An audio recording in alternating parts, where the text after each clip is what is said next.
simply to show that one of the advantages of having no permanent funding is that one has to be very productive in finding solutions through partnerships.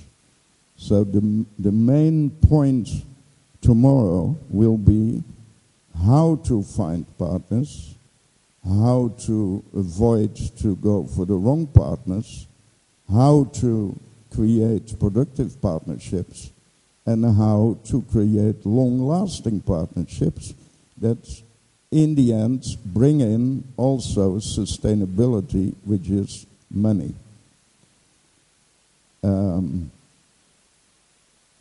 You see, the thing can hold 750 people permanent at the same moment. That's the maximum the fire brigade is allowing, and one has to use the premises simultaneous, parallel, and so on, and then you have to run 400 activities a year for 50,000 visitors, and in the satellite initiatives all over Europe, another 10 to 15,000 for these co-productions. I would say there is hardly any city nowadays which is not having such an initiative in the building, in the making, or already realized. So therefore, what we can learn from it, which I will go into tomorrow, can be useful for those who opt for a mixed practice of existing spaces. If you only want to use it for drama, fine, but you have to face that the audience for just drama also could be interested in something else. And if you're not offering that, then they go to another shop where they could get it. And this goes not only for the audiences, this goes for sponsors, for co-producers, for those who commission you. And finally the politicians will say, hey, this new building, this renovated old theater is only open during the night. Why? The day has 24 hours. What is happening there? So shouldn't we go for something nice? But then it is too late. You have to create an attractive, high-quality program using your assets. And one of the main assets is the real estate, is the building. Questions about this? Is it not realistic? Lublin has not such future.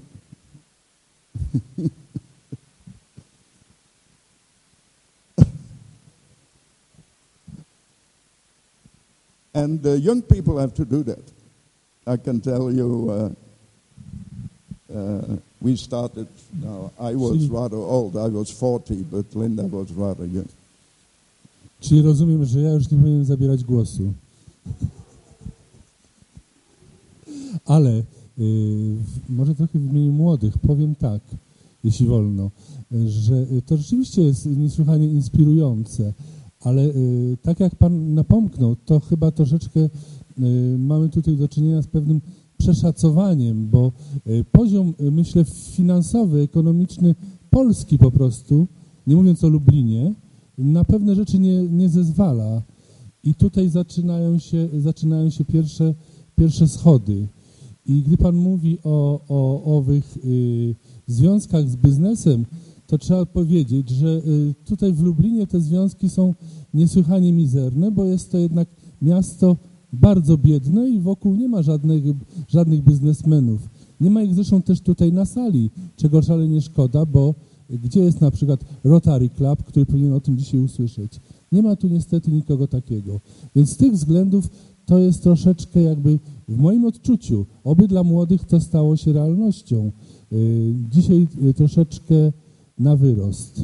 Someone told that the nature and the history and the treasure and the heritage, the intellectual heritage of Lublin is that this city allows you to have dreams and probably even forces you to go beyond the realities, to make it happen once.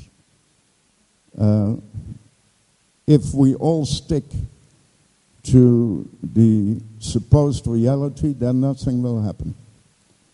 So, of course, what Linda is now doing is also the result of a lot of suffering when I came in before Linda came in. And I won't bother you with that. So it takes time, but one has to start somewhere.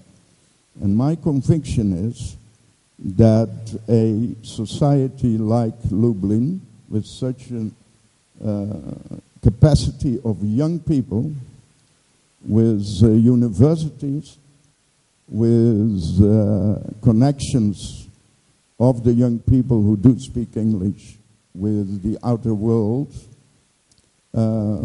must have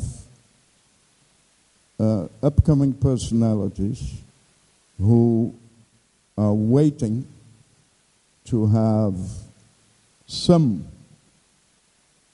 chances to come up with new inventions, which doesn't mean that this costs a lot of money, but the environment must be supportive and informed.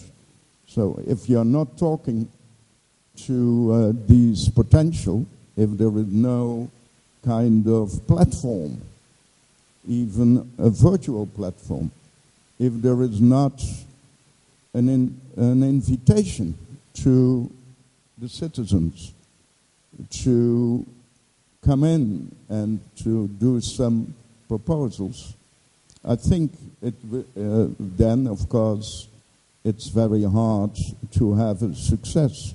The success is the result of an enormous volume of attempts. And in between this competition of attempts, always some people are arriving the next stage. And my plaidoyer will be also tomorrow that this is not possible if you are not, from the beginning, creating partnerships, friends, networks, supporters, patronage. And if you are doing this transgenerational, if you start when you are 20 and you manage to have former prominent intellectuals, politicians, or business people of 60 within your group, then you might succeed, because you do need all these contacts which you can get for free. So another part of tomorrow will be, how can you do all this without money? And the solution is that we all have a lot of money because we do have time. So from tomorrow on, those people who want to be serious in this business, they can't allow themselves to spoil their time. They have to invest their time. And for the cultural organizations in general, time is not only money, but time is the investment asset for successful survival and continuity. I will come to that tomorrow. More?